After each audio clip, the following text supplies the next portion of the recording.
La première des choses quand on veut aimer sa vie, quand on veut pas avoir le sentiment de vivre à côté de ses aspirations, de ses valeurs, c'est de se rappeler une chose. La recherche démontre que nous vivons en moyenne 30 000 matins. Vous avez 30 000 matins depuis votre naissance à vivre. 30 000 matins. Pas 2 millions, 30 000. Combien de matins il vous reste à vivre? Et ça, je sais que je suis rude, mais n'oubliez jamais ici que on n'a qu'une vie ici sur Terre et qu'elle est courte, et que ces 30 000 matins, libre à vous d'en faire ce que vous voulez. Et chaque matinée, vous décidez. La deuxième des choses, c'est un peu rude ce que je dis. Ah, mais c'est très vrai. Ça fait réfléchir à mon tati. Mais la deuxième des choses, c'est que ça suffit maintenant, basta, de se comparer sans arrêt aux autres. La vie est dure. À quoi vous la comparez? Cessez de vous comparer au voisin. Le voisin, l'herbe est plus verte chez le voisin. Mais ça n'a rien à voir. L'herbe est différente. Cessez de vous comparer aux autres en permanence. Ça, c'est la clé numéro 2. Clé numéro 3, s'il vous plaît, écoutez ce que je vais vous dire. Prenez plus de décisions.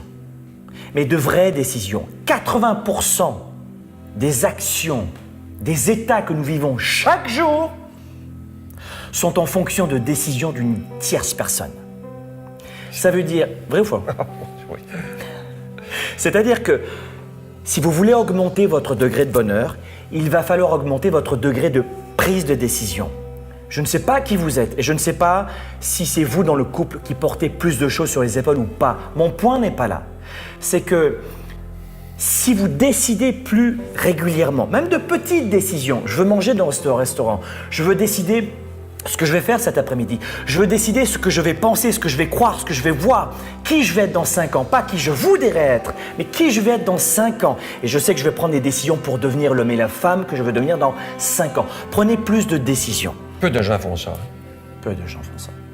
Il y a une autre astuce, tu vas l'aimer celle-là, tu vas l'adorer. Ça, tu le fais, je te connais, tu le fais. Écoutez-moi bien, celle-là, c'est du bonbon. Anticiper les joies à venir. Anticiper les joies futures. Je vous donne un exemple. Ça touche tout le monde. Vous êtes dans les embouteillages. Et là, ça va pas du tout. Et là, tu es dans les embouteillages, tu es en rendez-vous, il t'en peut plus. Oui ou non? On connaît ça, moi. Vous êtes dans une réunion de travail, c'est terrible, j'aime pas être ici.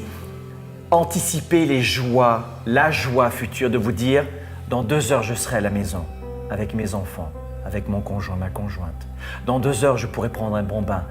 Et tentez de ressentir ce que vous allez vivre.